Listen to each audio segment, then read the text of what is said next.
So we've been called to this shower, the leak.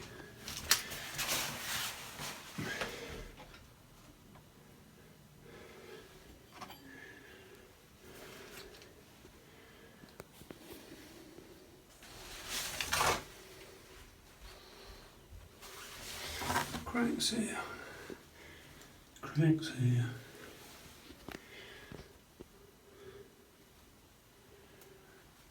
Basically everywhere. And if we go outside,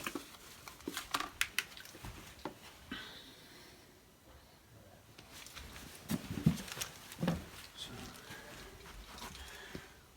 weird system, totally weird. So we're going to isolate it all.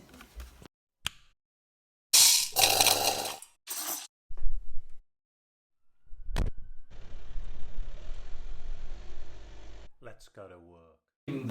The wall that where we're getting the leak is kind of just under this wall here. Yeah. I guess. I mean, as I say, this here is cracked. It's also cracked there and various other places. So yeah, for me, I would say have it all out. Here is. Come in here, isolate the pump. It's a cold one in the corner, and we'll just turn off that gate valve. And check the pump is off. So which one is the pump? Pump is that one. Turn that off. Pull the fuse out. Okay, so pull the fuse out. Probably the best instrument to use. Put that's off. Okay. It's pulled up. On this one, normally they would put isolation valves on here. So this will be a cold feed. My guess is from the tank upstairs. Just turn that off. I open these, make it a little bit. Okay, nothing, which is good. Nothing on the cold. God, they're bad. Old as they get, those things. So we've got nothing going on. That thing can keep those off. I think in the scheme of things. Christ. You've got to worry, haven't you? I think that whole bathroom needs a rip out. Christ. Okay. So now we can just cap those two feeds.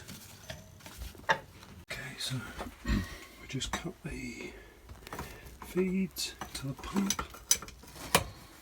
So may have some water in this, but this is clearly, hopefully, just to the shower. If not, we're in trouble. If I put this camera down, it means it's gone terribly wrong. And clearly, you've got a big bucket of 15 mils. Okay. Pop the cap on the other side, just in case the back feeds. In fact, I can drain that and then take that other cap off.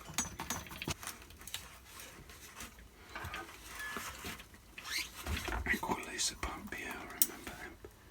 Okay, so we can just put that on that. Now we've just got to do the other side. That's the cold feed. So I'm not going to faff around with that, I'm just going to put a cap on that one. So we've got the cap on that one, and we've got a cap on that, so, and that's closed off at the other end. So hopefully that makes sense to you. So that's us. Turn our water back on. Okay. That's our water back onto the hot water cylinder, which then means that they've got hot water. So, this is, there you go, that's first control this. Just double check. Nothing. So that's us.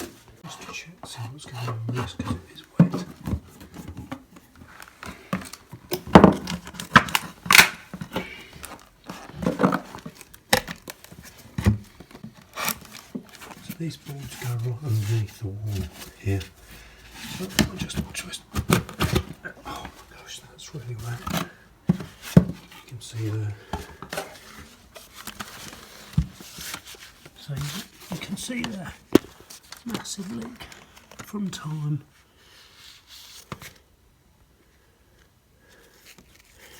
So it's actually soaked.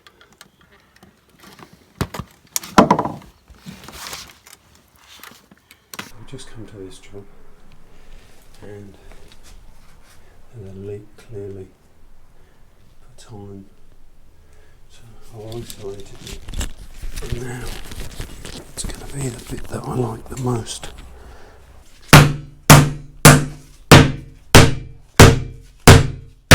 Quite tough.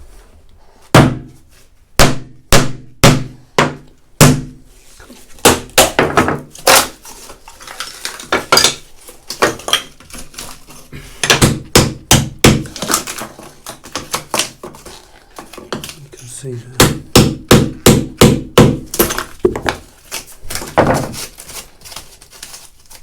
There's even a crack there.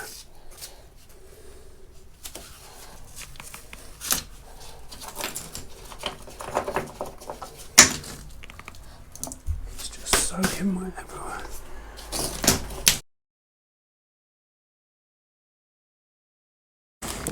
So, in we go.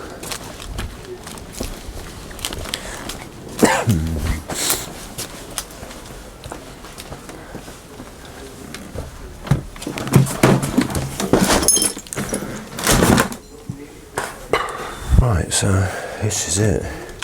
Radiator fell off the wall, and now there's an issue down there. So let's crack on.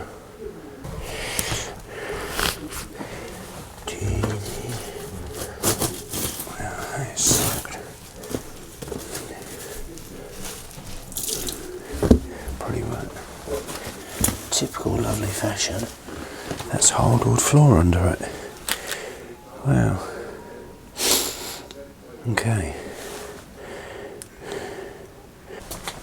So if you look up there, that's where the water's come down. But the problem is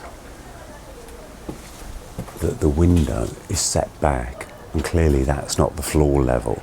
The floor level would be higher up.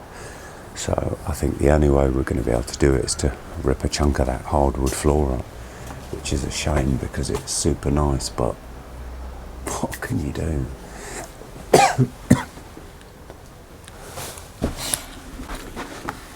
It's come through all those. So first initial idea is worst case we have to cut this board out, that board out.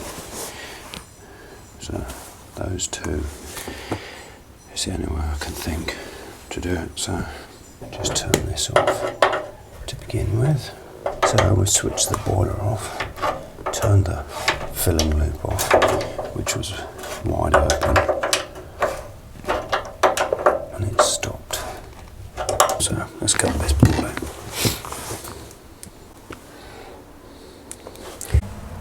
Okay, so that's the finished thing. So I had to chop out all of that floor, pull that out, drop it in, and then pull it up there. But anyway, that's the job done. So I've quite a lot of damage. All that was. But at least now I've got no water leakage. Happy customer. Okay, morning guys. So this is Sunday and I've had a heavy week and I feel like shit. And I've got to change the brakes on there. So I wasn't really going to do this, but I wanted to have a chat about abilities and also the fact of when you need to give things up. So we're going to go through this. So my first job was a mechanic. I loved it, and I never had that thing where I hear about people saying things like, oh God, I never trust myself with my own vehicles. And I never really got that, because when you grow up fixing your own bikes, your own cars, your own vans, why wouldn't you think you could do your own mechanics of whatever description? So this video is going to be about abilities. Everyone has their own abilities, good, bad. Ordinarily I'd use a proper hydraulic jack, but mine's not here. Okay, so that's spinning, it's just off the ground. So back to abilities. So if you have the ability to do something, then that's fantastic. And yeah, clearly you should use those abilities to save you money and to do your own thing and know that you've done it correctly. However, these videos that I put out aren't to show either how wonderful I am or how somebody that cannot do something can do it. It's just a representation. For some of us, we need that confidence boost to be able to look at the stuff that we do and go, actually, I do it exactly the same as that. So what's the big deal here? So this is my point. You shouldn't be working on gas appliances or even a car vehicle unless you're confident. If you don't have the confidence to do it, then what the hell are you doing? Go and work with somebody that does, who can help you try and learn. Some of you might remember me doing this a while back. Now look how easy that came off in comparison to the last time. I was kicking and screaming. Clearly, by having the tools to be able to do a job makes it a little bit easier. You should try and learn or get help from people that do this stuff and are confident enough that can show you the right ways. Now, clearly with some experience, it'll make it a whole heap easier. So, you know, as I say, I don't remember doing this. It was quite a while back. So we're going to give this a go. Imagine I've never done it. Lift this out. Oh, there you go. Okay, so lifting that out. Okay, I don't even know if these are worn or knackered or whatever, but I've had a set of these in the van for the last 6 months, thinking, oh, I'd fit them. So let's have a look. Old to new. There's quite a bit still left on that, if I'm honest. So that's the outside. Let's have a look at the other side. Oh God, work. All work. It's probably, maybe I'll leave it for a bit more, why not? So we'll come back. Anyway, that was my chat on abilities on that. So doesn't look like I'll be changing the pads yet. Job for another day. That saved me a job, hasn't it? It's quite funny. I'm guessing now I'm going to have all of these mechanics saying, oh, what you've done is you've done that wrong. What you should have done is use the SP404 and lubricated on the upper compression rejoint. Sorry, that's me just losing the wheel. So anyway, I hope you get the gist of what I'm talking about. So that's all I'm saying.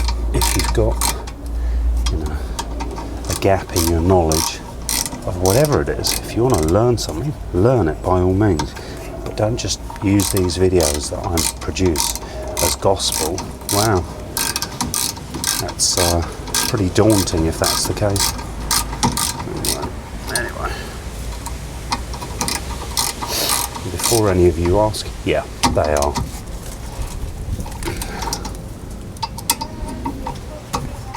Anyway, have a good day.